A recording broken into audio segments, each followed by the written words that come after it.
Good morning students. आज मैं आपको इस वीडियो के माध्यम से उपनिवेशवाद के बारे में समझाऊंगी। उपनिवेशवाद साम्राज्यवाद का एक प्रतिफल है।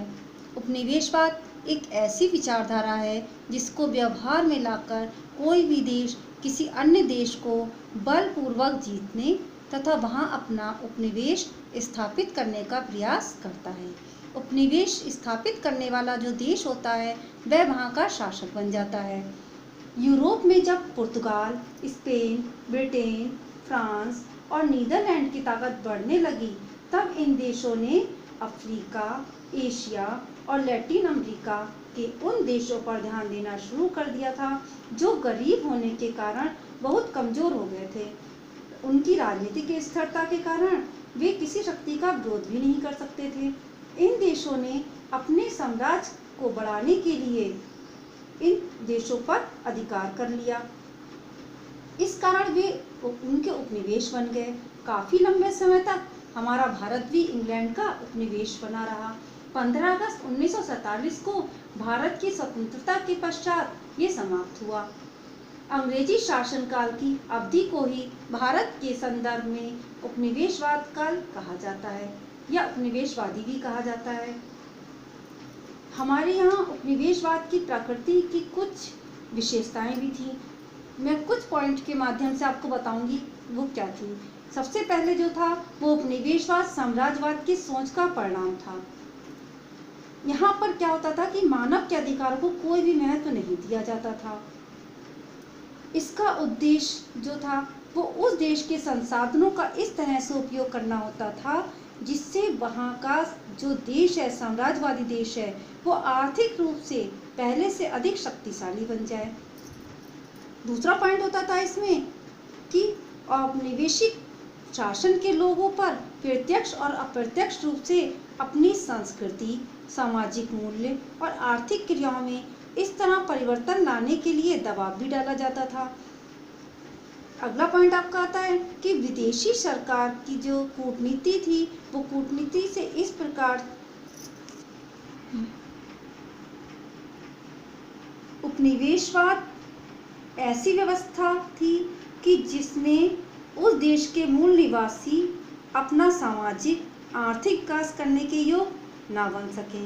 मतलब उपनिवेशवाद का पूरा उद्देश्य यही होता था कि वहाँ के मूल निवासियों को हर तरह से कमजोर बनाना, चाहे वह सामाजिक स्थिति हो या आर्थिक स्थिति हो, जिससे वह उससे बाहर ना आ पाए। अगला पॉइंट आपका था उपनिवेशवाद में रंग भेद के आधार पर कानूनों और न्याय व्यवस्था को लागू करना होता था। यहाँ पर लोग रंग भेद के आधार पर ही व्यवस्था लागू करते थे। दुनिया में सबसे अधिक उपनिवेश वे देश बने जो एशिया और अफ्रीका महाद्वीप से संबंधित थे।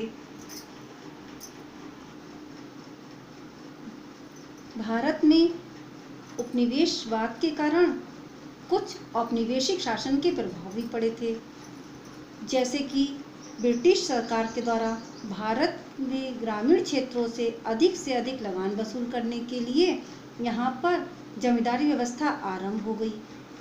जमींदारों ने प्रतिवर्ष सरकार के लिए लगान की एक निश्चित धनराशि देने के लिए किसानों का निर्मम शोषण भी करना शुरू कर दिया। इस दशा में किसान जमींदार के कर्मचारियों और ऋण लेने के लिए महाजनों के शिकंजे में भी फंसने लगे। इधर ब्रिटिश सरकार का एक उद्देश्य भारत के कच्चे माल जैसे कपास, गन्ने, लोहे और दूसरे खनिज पदार्थों का निर्यात इंग्लैंड को करके वहां मशीनों से बनने वाले माल की बिक्री को भारत में बढ़ाना था। इससे यहाँ के कुटीर उद्योगों पर अर्थव्यवस्था जो थी वो तहस नहस होती गई। अर्थव्यवस्था पर भारी प्रभाव पड़ा।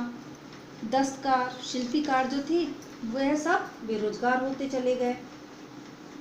संपूर्ण भारत में पहली बार एक समान प्रशासनिक और न्यायिक व्यवस्था लागू की गई। इस व्यवस्था से एक और भी प्रभाव पड़ा जो सभी धर्मों, जातियों और वर्गों के लिए समान थे। इस दशा ने संपूर्ण भारत को एकीकृत करने में बहुत मदद की। औपनिवेशिक काल के दौरान ब्रिटिश शासक के पहली बार भारत में अनौपचारिक और धर्म प्रधान शिक्षा की जगह आधुनिक शिक्षा की व्यवस्था भी की गई।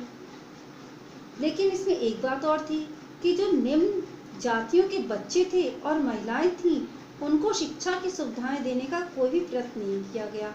उनको इस चीज़ से वंचित कर दिया गया।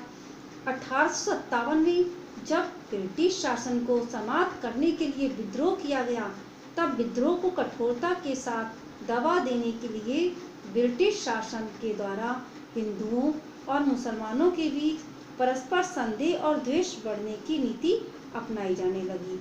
धीरे धीरे हिंदुओं और मुसलमानों के बीच सांप्रदायिक तनाव शुरू हो गए।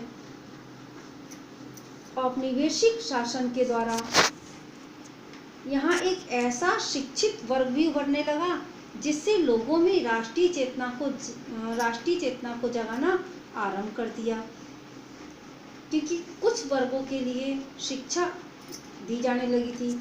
इस कारण उनमें राष्ट्रीय चेतना जागृत होने लगी थी। राष्ट्रीय स्वतंत्रता आंदोलन आरंभ हुआ तो दूसरी ओर एक ऐसे राष्ट्रवाद को प्रोत्साहन मिलने लगा जो उपनिवेशवाद का सबसे बड़ा शत्रु सिद्ध हुआ।